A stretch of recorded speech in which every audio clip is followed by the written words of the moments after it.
ලංකා වාණිජ්‍ය මණ්ඩලයේ සංවිධානය කළ 2012 ශ්‍රී ලංකා ආර්ථික සමුළුවේ ආරාධිත දේශනය කළ ඉන්දියා ජාතික කළමනාකරණ උපදේශක ගුරුචරණ දාස් මහතා දැක්වූ අදහස් අද සම්පූර්ණ කතාව තුලින්. Begin with the definition of business. A little boy asked his father, "Daddy, what do you do?" And the father said, "I'm a businessman."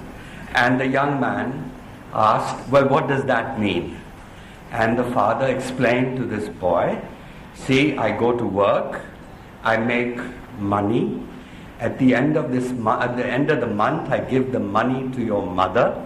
So and she runs the house with the money. So what does it make me? It makes me capital. It makes her management." And since they were well off and they had a maid, the boy looked at the maid and the father said, "That is labor."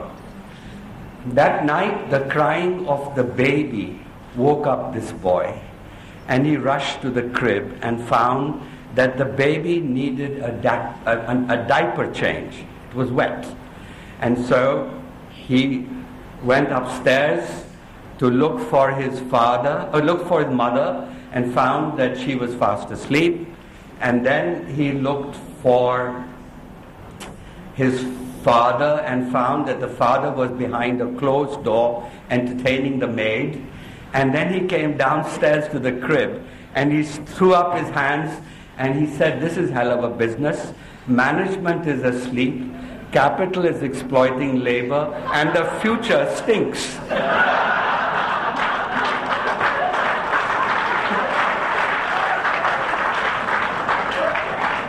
Let me add, the baby was the future. Many of you may not know, but history was made on this subcontinent on February 29th, 212. That was the day when there was a breakthrough between India and Pakistan to have a free trade regime going forward, in which an MFN, which is the most favored nation, and which of course the Urdu press in Pakistan called Sabse Pasand Mulk, was given by Pakistan, or will be shortly given by Pakistan to India.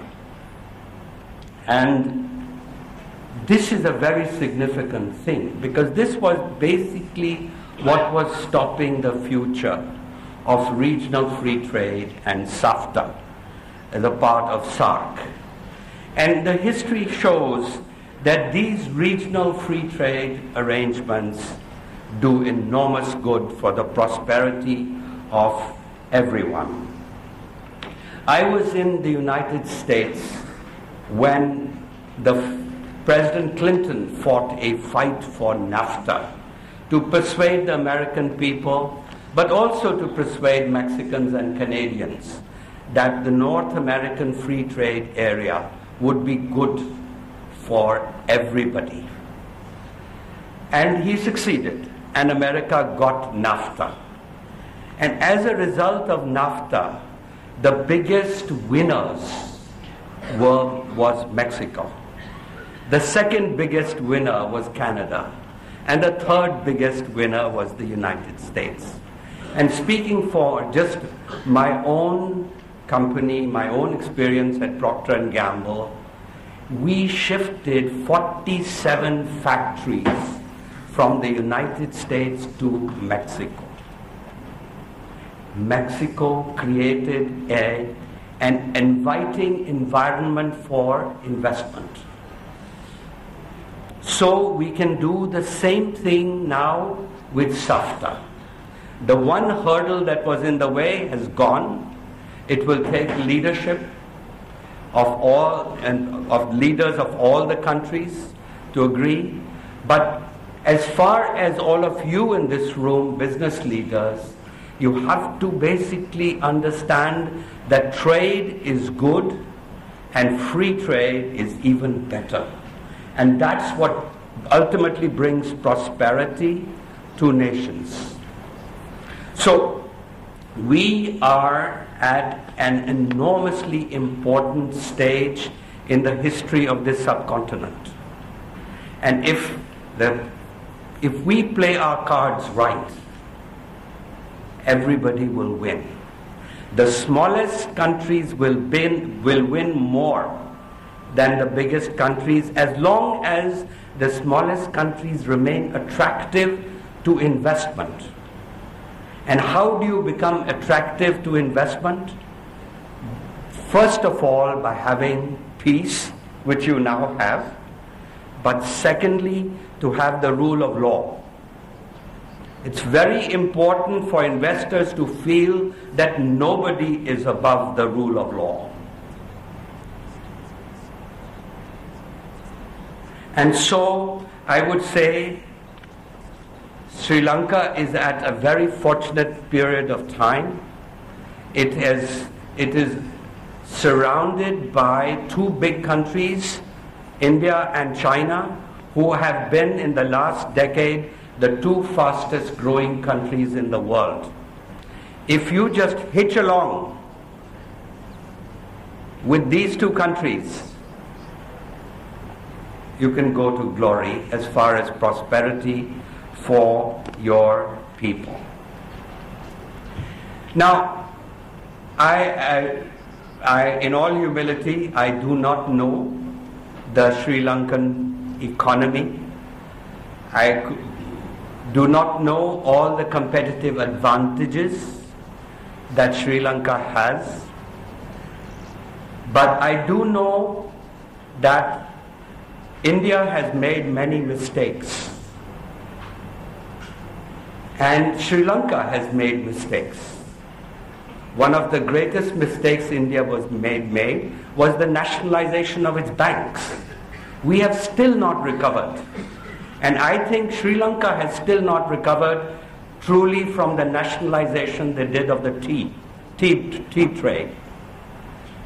These are the sorts of things that hurt a nation. And so, to become attractive to investors,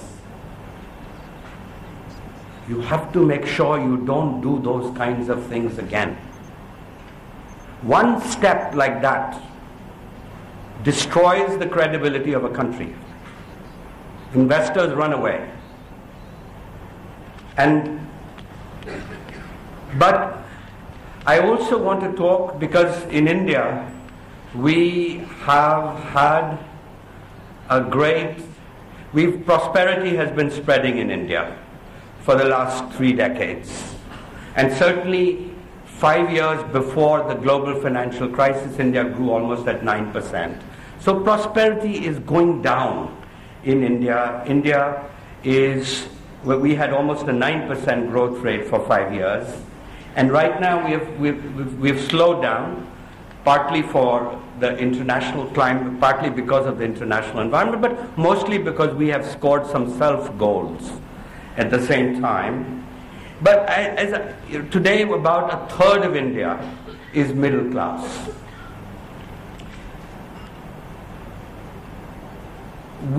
Our base case for growth, much like Sri Lanka, is an 8% growth rate. And so India will get back to that 8%. We went down from 8.4 to 6.4 in this last year. And believe me, a lot of pain came from that. 1% growth rate in India means 1.5 million new jobs. So when it drops, you lose 1.5 million jobs. 1.5 million jobs support 7.5 million people. Those 7.5 million people create indirect employment for 3 per person. So 21.5 million people were affected by 1%. So this is 2% drop, meaning 42 million people were affected when we dropped by 2%. Anyway, my point is that by 2020, between 2020 and 2022, 50% of India will be middle class. Now, as you know, this is not a car-owning middle class. It is my work with companies like Walmart and Mars, we use the indicator of $20,000 per capita, not per capita, per family income in PPP terms as the cutoff line.